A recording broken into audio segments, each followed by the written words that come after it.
In the spring of 2018, a group of UVM students calling themselves No Name for Justice took part in a protest at the Waterman Building. Protests were against unfair staff treatment and a failure to respond to a number of racially motivated incidents occurring at the university.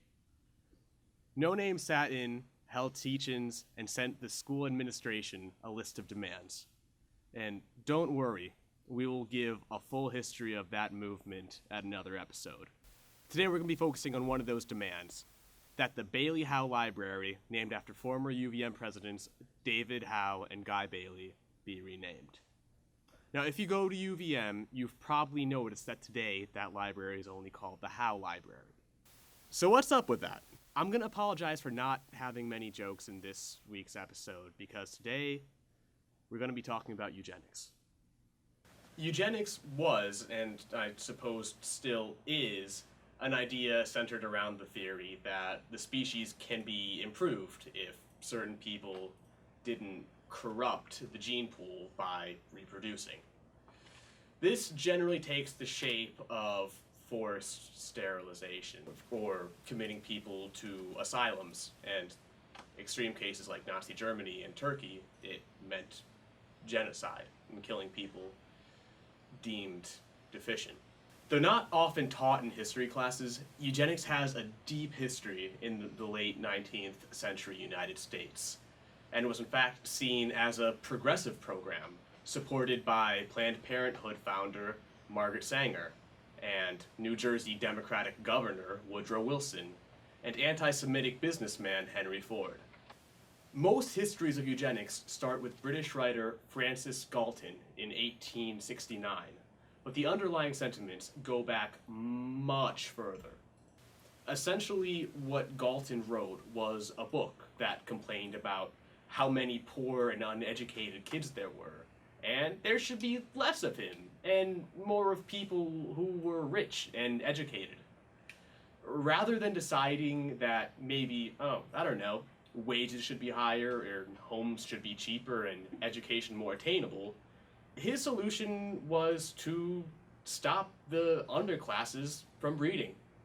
To quote from Galton in 1908, "Natural selection rests upon excessive production and wholesale destruction.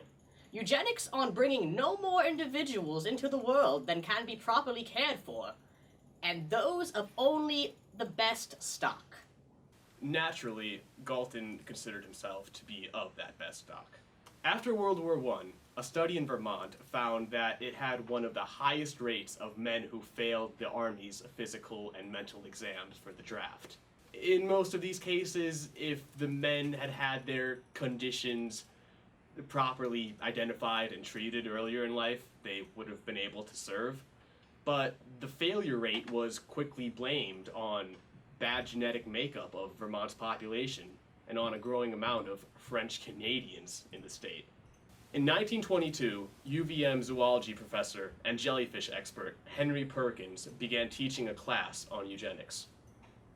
With the help of UVM president Guy Bailey, who helped secure private funding for UVM's first privately funded experiment and survey, he formed the Eugenics Survey of Vermont to share and gather information about the state of Vermont's genetic stock, and to advocate for laws that would reduce the amount of people in this quote-unquote problem population.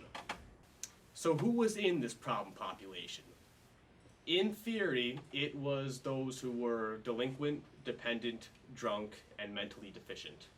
In practice, however, it was poor women, Native Americans, French Canadians, and people with disabilities.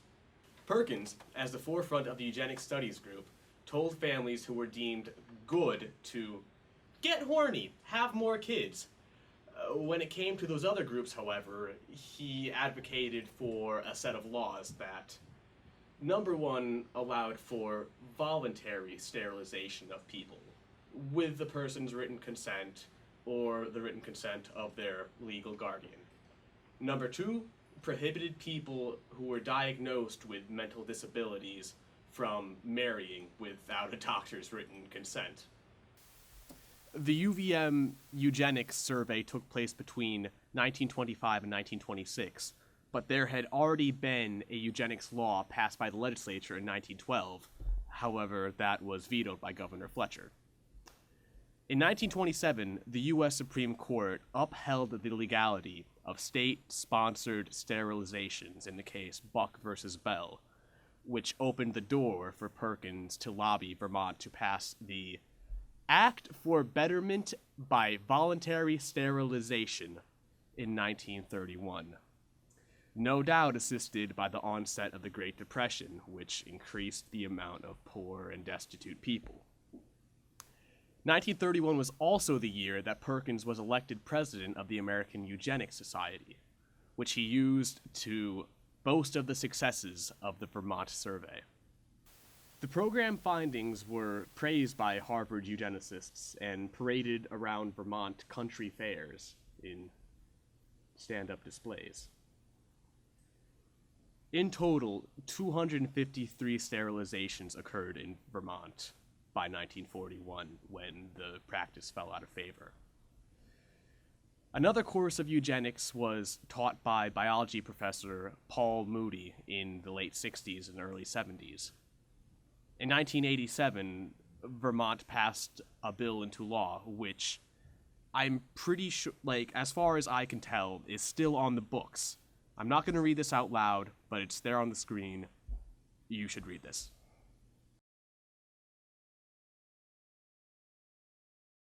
Got it? Good, because I am not saying that word out loud.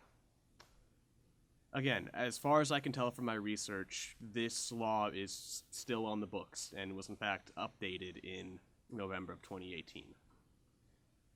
By 1950, a total of 253 people had been sterilized, a disproportionate amount of whom were women.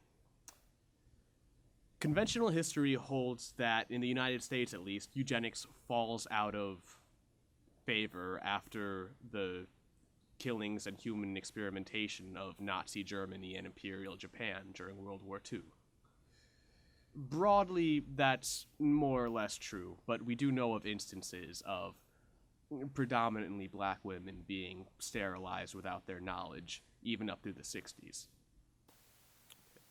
Vermont had its last documented sterilization occur in 1957, though documented is the key word here, because as per that 1987 law that was signed that provided for voluntary sterilizations and, in some cases, involuntary sterilizations, required that all those procedures were, number one, private, number two, required written, uncoerced consent of the person sterilized or of their legal guardian, and number three, required a hearing at the Superior Court. Now, I am certainly no defender of the practice of eugenics or of sterilizations, but in all fairness, there are certainly reasons that something like this still exists and is legal. There could definitely be instances or contexts where someone who is maybe physically or mentally incapable of caring for themselves, never mind a child, would want to opt out of that situation entirely with a voluntary sterilization procedure. However, I would say that that is entirely different from the initiative championed by Henry Perkins and was given financial support and legitimacy to by President Guy Bailey. Bailey retired from UVM in 1941 and, died. After years of calling alcoholics a sign of degeneracy and calling drunks unfit for society, Henry Perkins, the racist, anti-immigrant eugenicist, died a bedridden drunk in 1956. Much of the Vermont eugenics movement was driven by a desire to return to an imagined past, to recapture the rugged vigor of Ethan Allen and Vermont's early settlers amidst an failing, outdated agricultural economy and a global economic recession.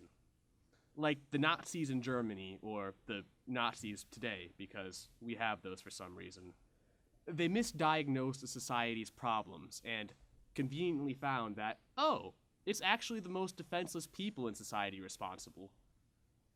How nice. Eugenics was a theory, and a bad one. Bailey's name remained attached to UVM's most prominent library until early 2018, and there still is a Perkins building that has yet to be renamed, although technically it's not named after Henry Perkins, but rather George Perkins, Henry's father, who by all accounts was not a eugenicist. Okay, this has been a really depressing episode, so to close things out, let's have a little bit of fun and read some local news comments.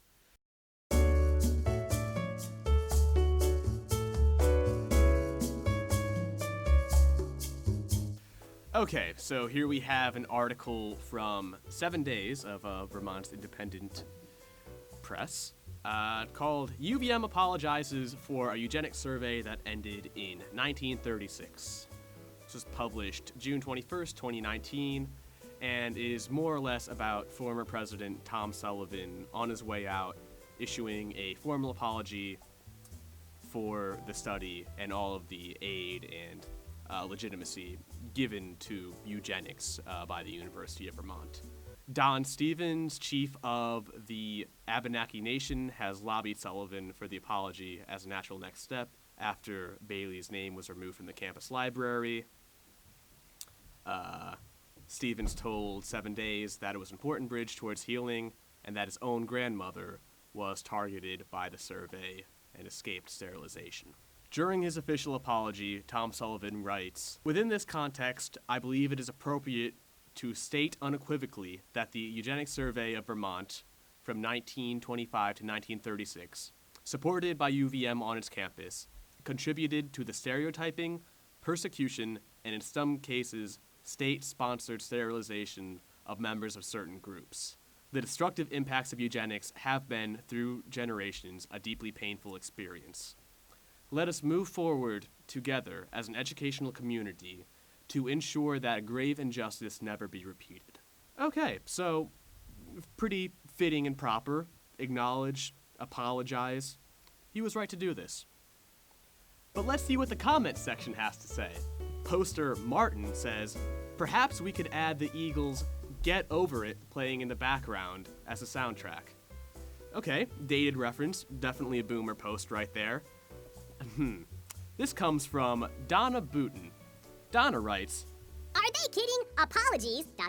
This happened 83 to 94 years ago. You can't change history, you learn from it. Why can't people understand this? These liberal snowflakes at the college weren't even born yet, nor were their parents. Where is all the common sense that people had? They even think that socialism is great, but they need to read their history, as Hitler had adults and children experimented on. You can't hide history, you learn from it. Understand it, good or bad, you learn from it. UVM used to be a great college, but now it's nothing but a liberal school." For snowflakes. Thanks for the comment, Donna. We'll definitely take it into consideration. Poster Jim M. writes, "Hopefully, the affected snowflakes never find out about the cakewalk minstrel shows that UVM used to hold every winter carnival." Well, Jim M., this snowflake already knows about those cakewalk minstrel shows and is writing an episode about it. It does raise a really weird question of which one's worse, blackface or state-sponsored sterilization? Let's hear your opinions in the comments. Let's see here. Poster DeVito Martino writes, "Reparations are needed!" ! I'm inclined to agree, 13 likes, 55 dislikes on that one. Yeah, maybe that won't happen. Brad D writes, 80 years ago. Mistake. Time to move on.